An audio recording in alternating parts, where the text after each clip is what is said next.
Well, we're on our final step of our 10-part series, How to Destroy the World in 10 Simple Steps. And today we're going to be talking about an interesting one, which is totalitarianism. Yeah. And so this topic, I think, is going to kind of help us get an idea of how to put all of this together. So, Brandon, tell us about that. How do we make sense? How do we make this one cohesive thing? Yeah, I think as we're looking at all these beliefs in their totality, I guess, as they combine all of them, what you should be seeing is how all of these are essentially building a modern religion. Right. That's what's happening. So it starts with postmodernism, this denial of truth, and Marxism, this class warfare. It used to be based more on income. Now it's based more upon skin color or other sort of external things. But really, this is a secular religion, right? There's this belief in original sin. Yep. Every belief system has something that says, well, this is what's wrong with us. This is our sin problem, as we call it as Christians. But they would call it, right, maybe suppression of your sexuality or your identity, right, or your inborn racism or your inherited guilt from your ancestors because of racist acts or whatever it might be, right? So there's a belief in original sin. There's a belief in judgment of some kind. It looks different in different, areas of these belief systems. Right. But one of the big ones we can point to, which we haven't really addressed in these conversations, is climate change, right? Obviously a whole can of worms there, but I think we should all be able to agree, despite how you might see our actions impacting the environment. As Christians, we should see this talk of the world's going to end in 12 years, as we heard like 5 years ago. Right. All of this this sort of apocalyptic language from secular people is a form of, well, it's hysteria, but it's also very religious. Yeah. That we've done something wrong, and so there's going to be judgment, not from a knowing creator or personal creator, but from the universe itself, Mother Earth, you might call it. So there's a belief in judgment. There's a belief in redemption, right? Maybe it's confessing your phobias or your biases, maybe be part of some social justice movement. People do it in these big public displays and everything, almost like giving a testimony of how they came out of maybe like conservatism ideals or kind of those type of things. Like, oh, now I'm awake and now I'm enlightened. Absolutely. And even the Maoist struggle sessions that we've seen, right? That was a characteristic of Maoist communism, was you'd have to come out and do penance essentially for these crimes. So we've seen that with some public figures recently. They say the wrong thing and they have to get in front of people and say, I'm learning and I'm growing and I'll be more diverse or whatever it might be. People are teaching me about all this stuff. It's like kind of it's scary to see. So there's like different steps of atonement or redemption. It's very, I would say it's very Catholic in the sense of you have to say the Hail Marys, you have to chant the things, you have to do whatever. And I see many modern protests as essentially being church services. I mentioned this years back on this YouTube channel, but really, what's happening is people are getting together with a common mission, right? And they're usually chanting something. They're right there. There's a liturgy. Mantras. You have to do certain things. You have to say certain things. There's a whole experience. It's very emotional. Sometimes there even is singing, right? But it's this group gathering for this religious purpose. And then there's also a belief in heaven in these belief systems, right? In these ideologies, which is not a literal heaven like we would think of it most often, but it's utopia. It's if you do certain things, if we can just get rid of that problem or pass these laws to end racism or end whatever transphobia or whatever it might be, that we can enter into a secular version of heaven, utopia. And what we said is scary about that is the idea that anyone that's standing in the way of utopia is a threat to that. And I think that's part of the reason why these people become so angry with anyone who challenge any of these ideals, right? Because it's like, oh, you're stopping perfection. You're stopping us from gaining utopia. You're stopping progress, And of course, the funny thing about utopia is that it's literally a combination of two Greek words, ou meaning no, and topos meaning place. So it literally means nowhere. And that was kind of the original idea. But it can't exist. But in our secular religion, we're going to get there. We're just a few policies or a few steps away from utopia, and we need to get rid of those bad people that are keeping us from that. And so the way that this religion is making its way into culture is in this form. I think it's a growing trend toward totalitarianism. Yeah. So explain that. What exactly do you mean by totalitarianism? Yeah. So how does that take shape? Yeah. So some might think when I say totalitarianism that I'm saying authoritarianism, and those are different things, right? So authoritarianism is this hand of the government coercing and threatening certain behaviors, and that very often is true in totalitarianism. But so with authoritarianism, you can think more of George Orwell's 1984, right? Complete control under the thumb of the government. So that's sort of an authoritarian, totalitarian system where, so totalitarianism meaning every part of your life has to be in conformity to the ideology. That's what we're talking about. But what we have now, I think, is better called soft totalitarianism. That's what's growing. And I get that term from Rod Dreher's book, Live Not by Lies, which if you haven't read it, you absolutely should. I recommend it a lot. It's a really, really interesting book. And Dreher talks about soft totalitarianism, which is when an ideology takes center stage in a culture and it begins to essentially shape the entire community, and everything has to be brought under submission to that ideology. Yeah. So it's not necessarily there's some sort of top-down enforcement of this, right, at least not right away, but it's that the entire culture, all traditions have to be shaped by this ideology. Anything that doesn't accord with the ideology has to be eradicated, has to be attacked. And truth itself is shaped by what the ideology says. Yeah, absolutely. I mean, think about just quick fire examples of kind of ways we've seen this real quick is, what is our media pushing out constantly? What kind of flag is flying at the White House right now too? We see like everything has to be under this ideology. And through this whole series, I'm sure you've seen it, and we've been talking about one topic and kind of dipped into others, because it's all so interconnected. Well, you mentioned a flag. A flag is a really interesting thing because historically speaking, if another entity or a foreign government has their flag flying over your city, that means they have completely dominated you. And you are now ruled by them. That's what that has always meant. Right? We own you. So when you see the president replacing, or the governor, or whoever, right? It's happened at every level of government. Replacing the American flag with the pride flag, or now it's the transgender flag, right? That's a very significant thing. Like that is, it's a message. That's incredible. And so that's part of this totalitarianism. It's not anyone necessarily saying, do this, at least do this or you'll be punished. It's, hey, this is kind of what we have to do because you wouldn't want to be out of step with progress or tolerance or whatever the word might be. Absolutely. But really it is this ideology dominating everything. Yeah. So a few markers of this soft totalitarianism would be helpful. So one, I've already mentioned a couple of these or dipped my toe into them, but one is that search for utopia. And utopia is, in this way of thinking, is really about feelings. That's really what it's primarily about. It's about insulation from harm. Think of safe spaces on your university campus would be a great example. We're headed towards probably less like 1984 and more like Brave New World. If you've read the book, my wife didn't like the book. I liked it. It was pretty good. But Brave New World is more about the society that has kind of willfully entered into bondage through Soma, which is this drug that has no side effects. So you can take this drug and feel happy. You can go to the Feelies, which are these movies. Essentially, it's like pornography is kind of the idea. There's, you can have sex with anybody. There's no consequences. Birth control is ubiquitous. So that's kind of, I think, more of what we're headed towards. Or for the more popular level would be the movie WALL-E. That's kind of what we're headed towards. Your wife did like that one. I think so. Which is, you have a screen in front of you. You're gorging yourself on food. Same idea. But it's not that we've been enslaved by anybody top down. It's that we've just given ourselves over to complete control. Exactly. This is what Rod Dreher says in his book, and a lot of what we're talking about today is shaped by that book, Live Not by Lies. So I want to give credit where credit's due, but this is from the book. He says, the old totalitarianism conquered societies through fear of pain. The new one will conquer primarily through manipulating people's love of pleasure and fear of discomfort. So instead of being about top down, fear of pain, you better, get in line.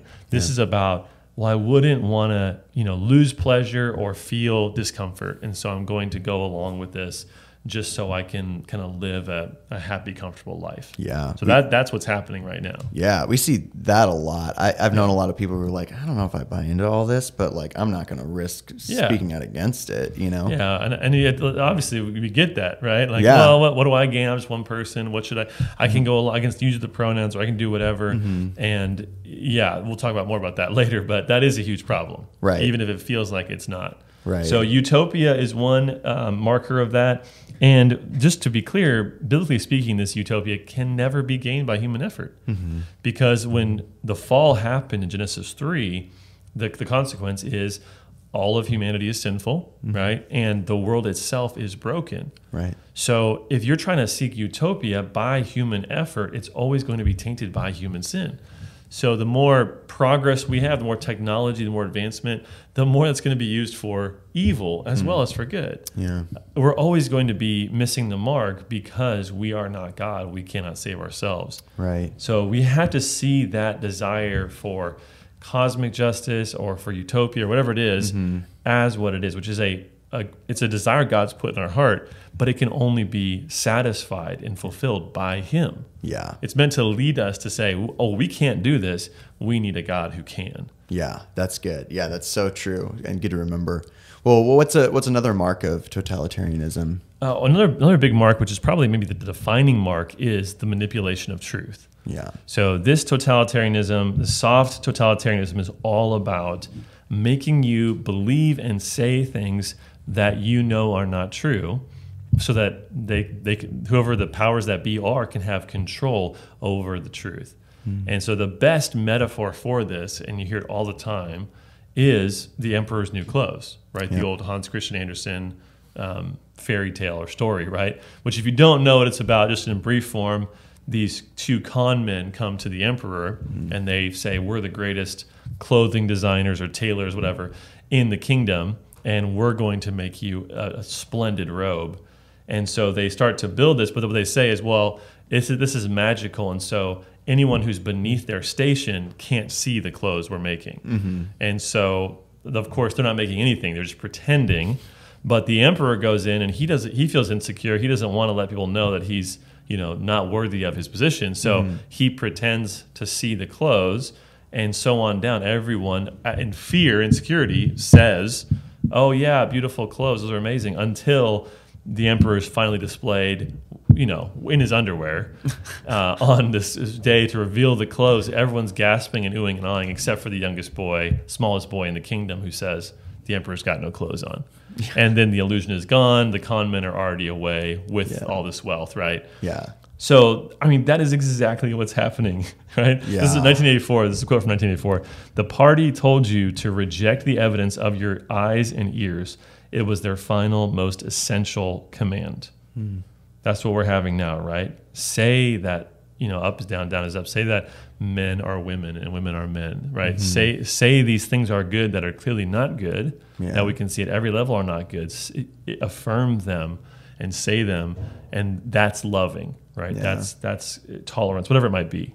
Yeah. I feel like there's been so many times where we'll hang out and we'll talk about like something going on in the world, and we'll just say, the emperor has no clothes. Like, what is going on? Yeah. Everyone knows believe, it. Yeah. Everyone knows. 95%. There are people that are truly religious zealots that are bought in, and they believe that. But most people, they know that this is, and it's really out of this fake compassion that they continue to go along with the lies. And it's not real compassion, right? Because compassion is defined by God, and He calls us to tell the truth in love, speak the truth in love.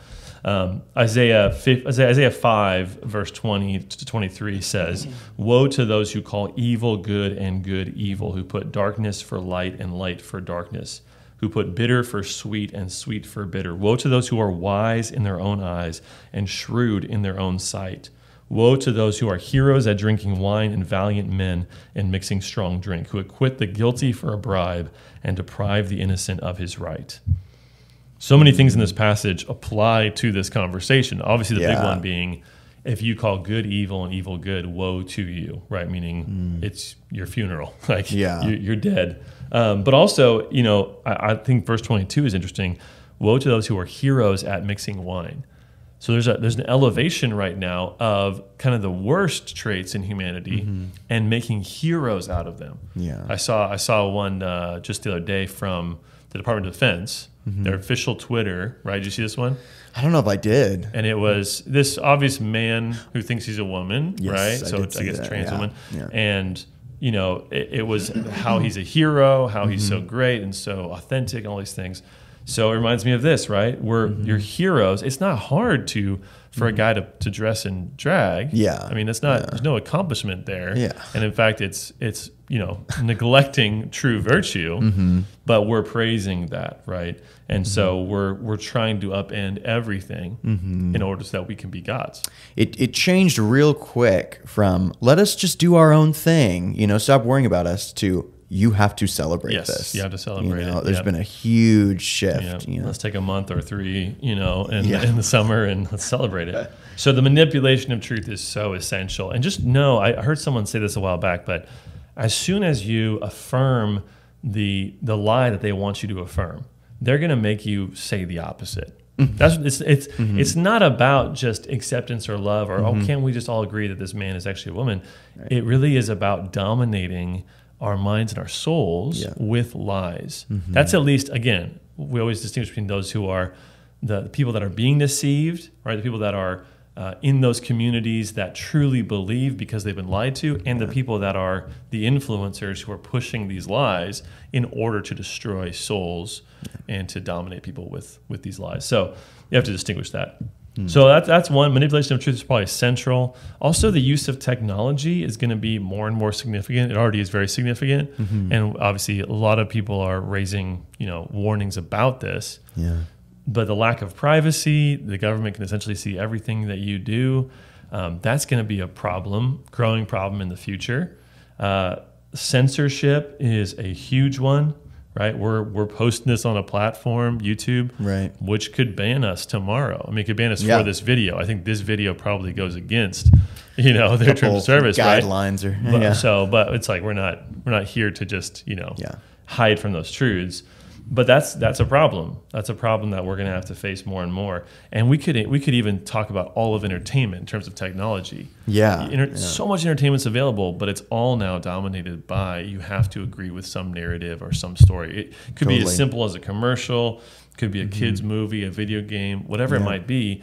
It needs to somehow promote perverted sexuality, or this view that, you know, white people are inherently racist and bad, or whatever it might be. Well, because now you have an army of people who are so bought into the ideology that if a commercial doesn't include a certain amount of a certain kind of person, right, they'll be like, well, why was it this? Like, why didn't you include this person and that, you know? For sure, yeah. So, like, there's... And Hollywood now has essentially quotas, right? They're assigned by the Academy for whatever, the Academy Awards guys. I don't care, but you know, they have now. If you want to be nominated for an award, you have to have so many minorities. You have to have so many LGBT people. So that's really interesting.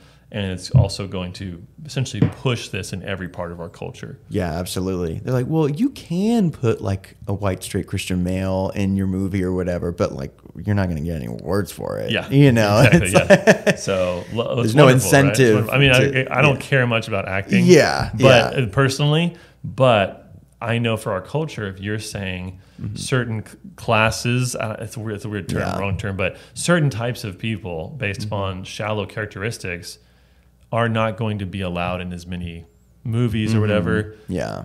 I mean, it's going to amplify and this you know, there's going to be backlash against that. That's what I'm scared of, right? Yeah. Is that you keep creating divisions and hatred, it's going to result in more divisions and hatred. Yeah. Yeah. But anyway, that's a different conversation maybe. But the next marker of this soft totalitarianism that is so important to see accurately is there's always claims of compassion.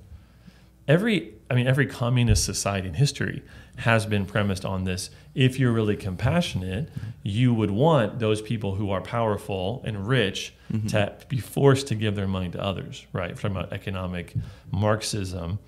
And it always ends up in certain people in power that are murdering people by the millions. That's what it always happens, right? If they have the power. Not every communist society is capable of murdering millions, but there's always, horrific violence.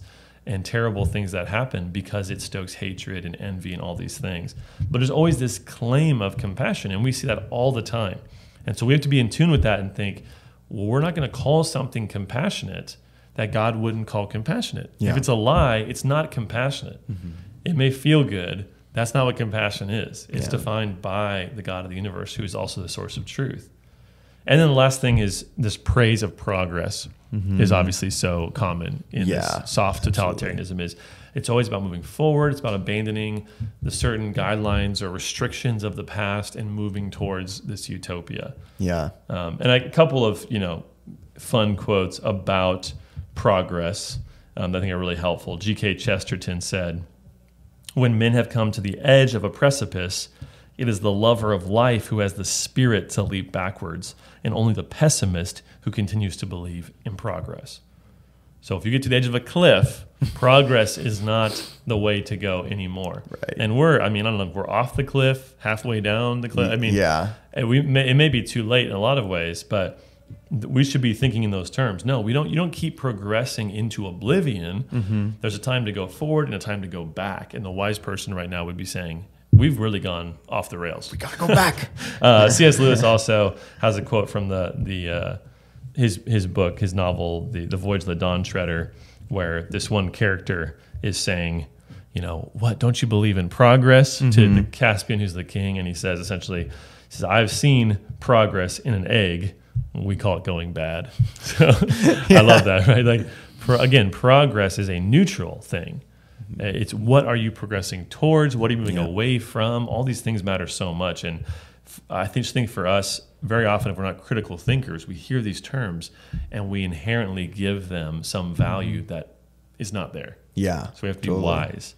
Yeah. Well, this feels like big stuff. Well, tell us, in the world today, how big a deal is this really? Should people be caring about this? Should this be on their radar? Yeah. Yeah, I think what we see is, and again, Roger in his book talks about this. He has interviews with people from communist countries or former communist countries, where they're saying, and I hear this a lot heard from individuals, heard it from interviews, but people that were in Cuba, they were in Soviet Russia or wherever, and they're saying, what was happening when I was very young is happening now in America. Yeah, they're seeing it here. So I think we should be very aware of that. I don't think we should become panicked or crazy, but we have to be clear-eyed and say, this is definitely happening. We need to be praying against it. We need to be aware of the ways in our community that we can push back against it in peaceful ways. Yeah. And as we've looked at these ideologies, I think it's pretty clear these ideologies are growing and multiplying at a rapid pace, and they're dominating every part of our culture. Yeah. And so this totalitarianism will keep growing unless something changes pretty significantly, even in the church, right? Yeah, that's the sad thing to see, is that it's even infiltrated the church. I mean, I've driven past a lot of churches and I look over and they're on their flagpole, right? It's like that trans flag and stuff. It's like, oh man, it's so sad to see. Whatever is the current cultural thing for that month, that week, the pastor or whatever is going to be talking about it and is going to be pushing that same agenda without thinking critically about it. And that's very concerning, whether it's sexuality or this talk about race or whatever it might be. That's not grounded in what God's word says. Right. And going back to what you were saying originally too, it's the completely different gospel that they're preaching. It's the social justice gospel.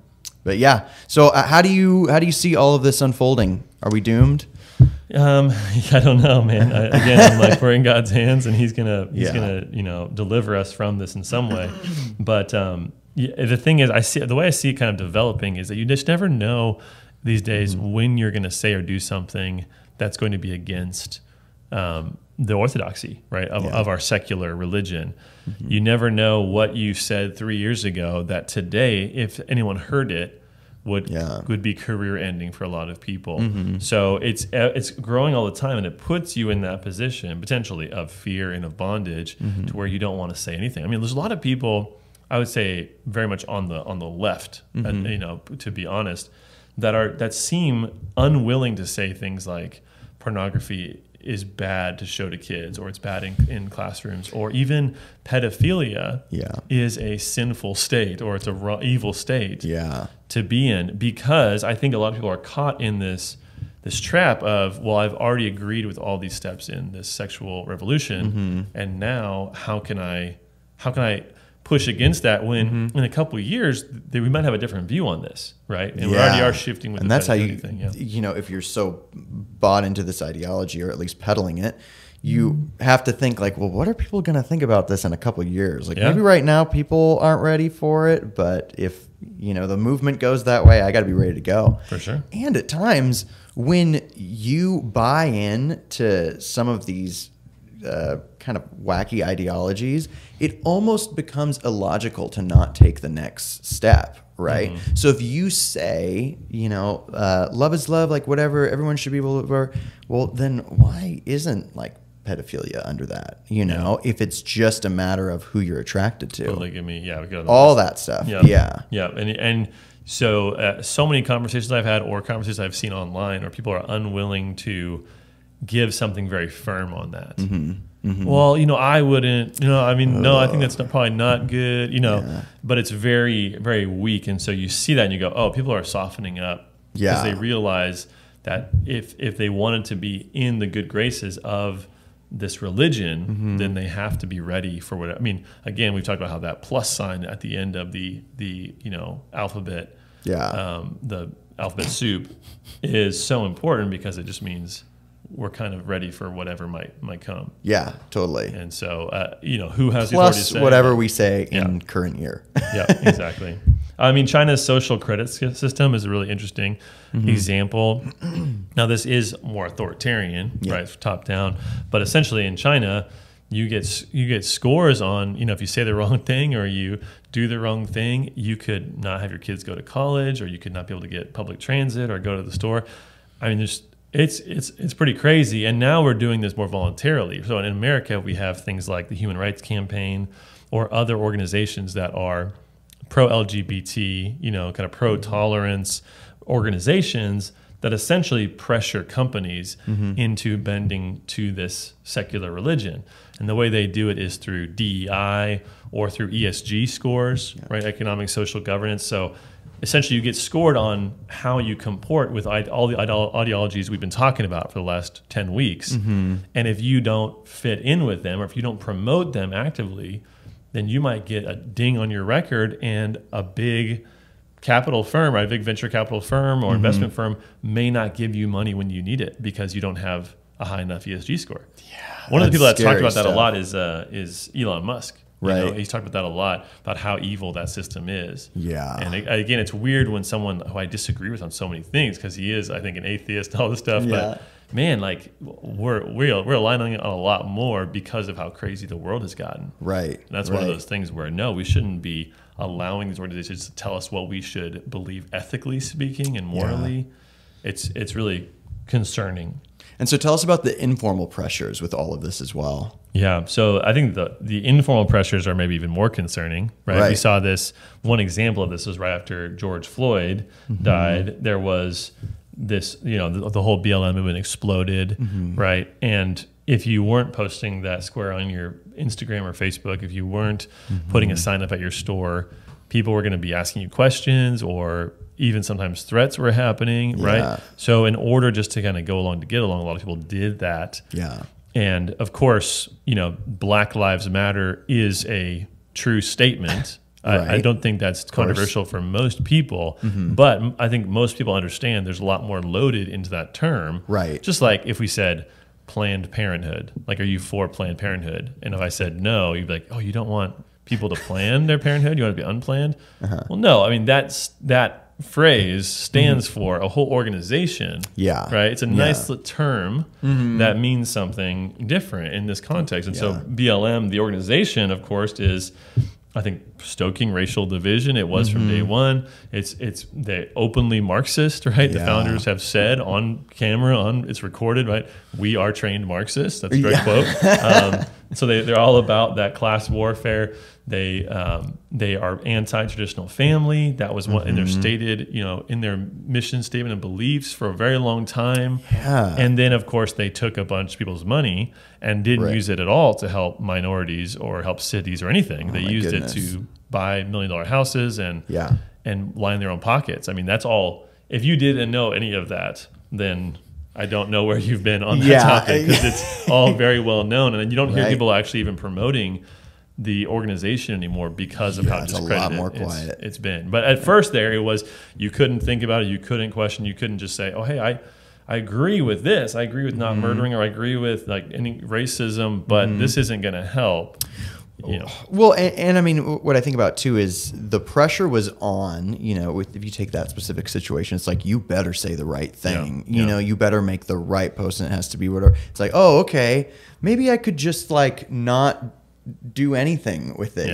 Maybe can I just like not say a thing? It's like, oh no, that's like, that's a major crime. And I know I've told you that like I had people in my life who were like, you didn't post the black square. Right. Like, why didn't you do that? We have people message us at the church, right? Message me about why isn't the church using its platform to promote this or that. Like, as if that is like our main goal, or we have nothing else to, in a hyper political organization, right? That's like super divisive. Like if that's, just crazy stuff. And that informal pressure is so important in this soft totalitarianism. It's about families pressuring families and neighbors pressuring neighbors to do the right thing, or, saying silence is violence, whatever it might be, to get you to say, I'm going to endorse something I have questions about, or I don't agree with fully. Totally. Just don't think, and just support it. Well, and again, just to be clear with the whole church thing too, which is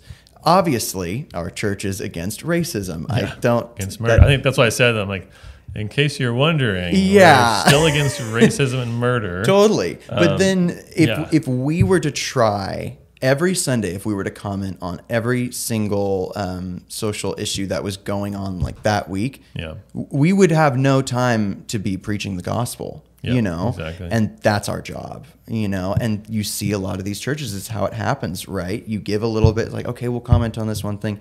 Oh, now we have to comment on the next and the next and the next. And then you're completely leaving even like Christ out of your church services, Yeah, exactly. So that's a anyway, rabbit big tangent, trail, but a good one. Sorry. No, it's a good one. So I think let's just skip to talking about how should we respond to this. I just wanted to give some practical things. We've gotten into some weeds. It's all good stuff. And this will probably be our longest episode. Yeah, and if you have questions or comments or different thoughts, please leave a comment, because we love hearing from you guys, and arguing if that's what you guys want to do. Or maybe we said something confusing. So how should we respond to this? Well, I think that the number one thing I could say is speak the truth. Yes. Speak the truth. Don't say things that you don't believe. Don't say things, especially that are false. Don't give into that. Don't, like, if your thinking and your actions are controlled by things that are false, it's going to create this disconnect, and it really is spiritually damaging. It's hard to state that clearly enough, that don't go along with lies. Be willing to face the consequences of that. It's gonna wear on your soul to constantly be saying something is not true, right? And going against what the Lord's commanded you, which is to speak the truth. So. So the first thing, speak the truth. Second, cultivate a strong faith. Again, these are really just kind of basics for every believer. But if you want to prepare for this growing secular religion and how it's going to be pushed on all of us, you need to be so strong in your faith. Right? And the most radical thing that you could do most days is to get up and read your Bible. It's to get up and get on your knees and pray to God and give Him your burdens and ask Him to give justice to the world and to change our country, or to change your neighborhood, whatever it might be, right? And how refreshing too, right? When you're constantly just in a culture which is giving you lie after lie after lie, you'll find it so refreshing, right? Water for our soul to read the Word of God and to be going to something that is true, and something that's dependable, and something that doesn't change year after year after year with every social thing that's going on. Like, we can depend on it, and that's beautiful. Oh, it's amazing. And it's just, like you're getting that, as C.S. Lewis said, that, wind of the ages to come and blow through the stale room of your culture. And it's so important to have that. So cultivate a strong faith, go to church, right? Obviously, again, basics here, but you need a community around you. So don't go to a church that's compromising on everything, refuse to stay in that kind of a culture, or at least do something to change that culture. But go to a church where you can talk to people and be honest about these things that we're seeing happen.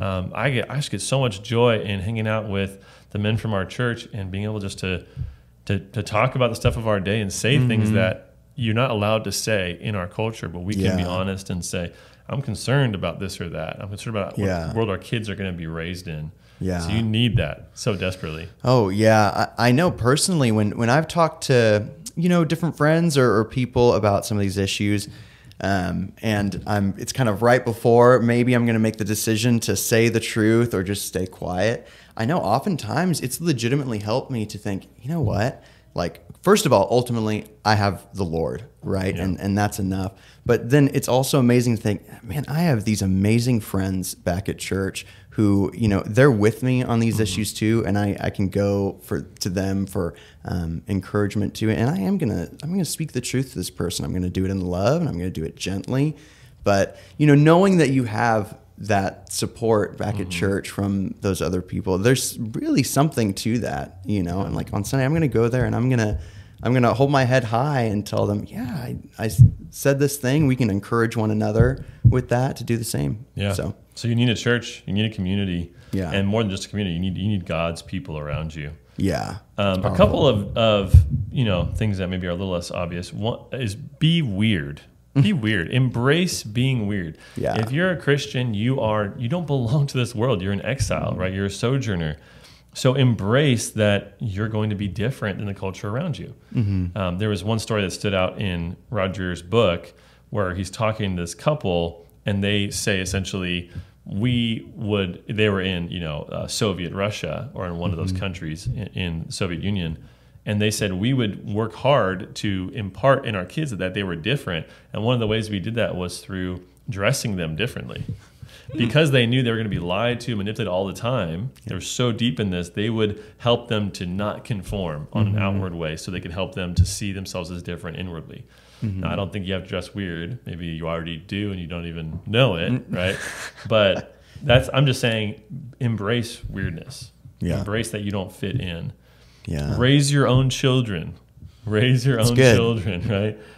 I think homeschooling is a great option. It's not the only option, but at the very least, you need to spend a lot of time with your kids. Yeah. Be that primary voice in their lives. Be asking them questions. Keep dialogue open. So when they're told some lie by a teacher or by whoever, a coach or something like that, you can tell them the truth. Right. Be actively and aggressively correcting those lies because they listen to you, especially at the young age, right? Yeah. I mean, be vetting the shows that they're watching, right? Yeah.